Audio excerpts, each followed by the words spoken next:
2 ans plus tard, les Gaulois se sont rendus compte que c'était des Européens qui étaient ça.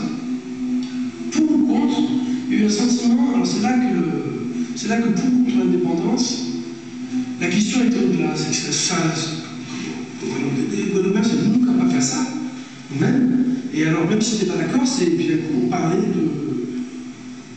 Ils ont réveillé une fierté chez l'Antillais.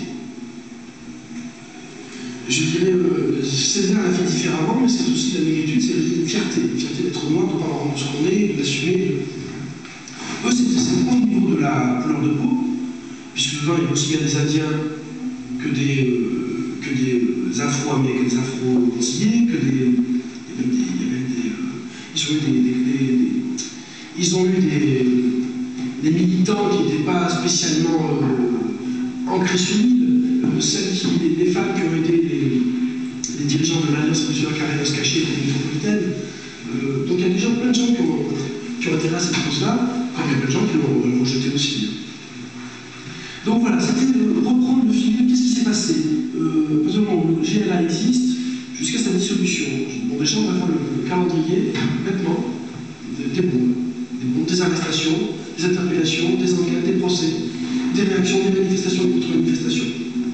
Et puis ça a continué ensuite avec l'Alliance révolutionnaire carrée qui a pris le relais du GLA, qui a été dissous après 1982.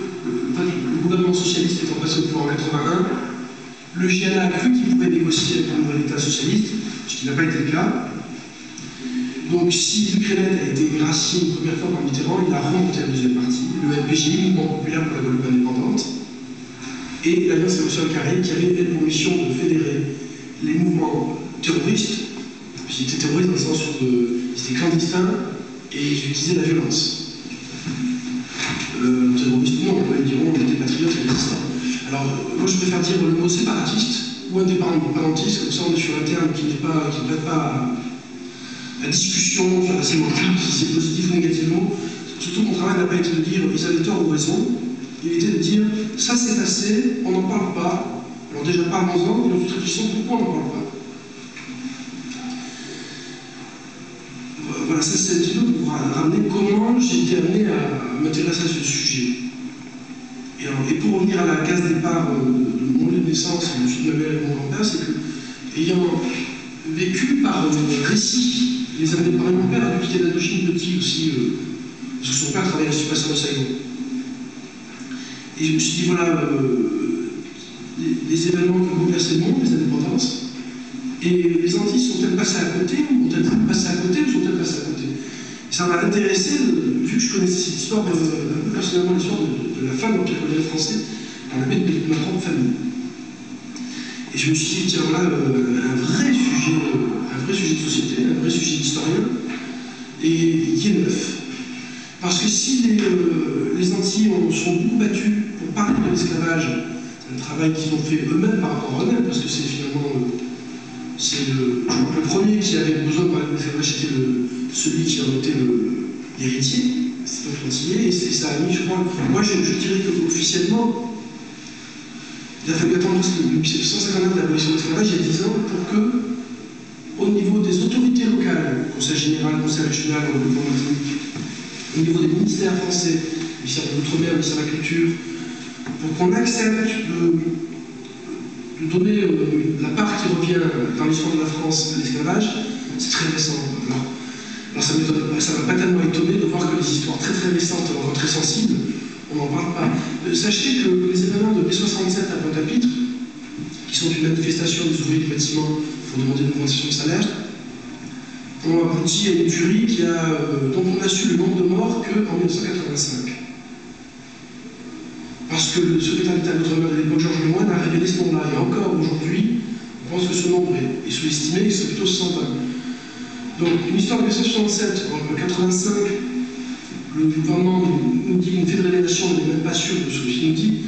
Alors, je ne me suis donc pas étonné qu'en 1997, quand je m'intéresse, un an avant plus, c'est vraiment l'abolition où on prend à bras-le-corps ce problème de l'esclavage, du passé esclavagiste et esclavagisé des Antilles et des Antillais, qu'on ferme les yeux sur cette période.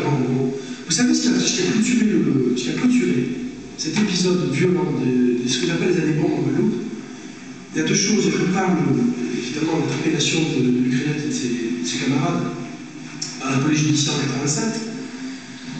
Mais en 89, il y a d'autres gens qui prennent le relais, qui essaient de faire visser à ce mouvement-là. Et de façon aussi politique, en créant des partis politiques, etc. Mais c'est au moment où François Mitterrand amnistie les prisonniers politiques européens, l'Ukraine et ses camarades, il y a le cyclone Hugo qui va souffler sur la Guadeloupe. Le cyclone Hugo, qu'est-ce qu'il fait? Il met tout par terre. Il met tout par terre. Et là, beaucoup de Guadeloupéens se disent, mon Dieu, si nous étions indépendants, qu'est-ce qui se passerait? Et effectivement, la France, quand il y a eu le cyclone Hugo, l'État français, la République, ce qu'elle a fait, elle a dit, mais la solidarité nationale est là, nous allons tout reconstruire. Ils ont même demandé aux États caribéens voisins de ne pas apporter leur aide. Tellement il était important pour la France de montrer qu'elle était là, qu'elle assurait. Et là, cet été, l'Ukraine me l'a raconté quand j'ai eu des entretiens avec lui. Il m'a dit que c'était la douche écossaise, on n'osait même plus prononcer le mot indépendance. Il dit que je me suis caché. Je me suis caché pendant 5-6 ans, ça a été une période très difficile pour moi. Les gens se foutaient de ma gueule, riaient de moi. Ah, qu'est-ce qu'on ferait sur l'État indépendant? On serait comme Haïti ou comme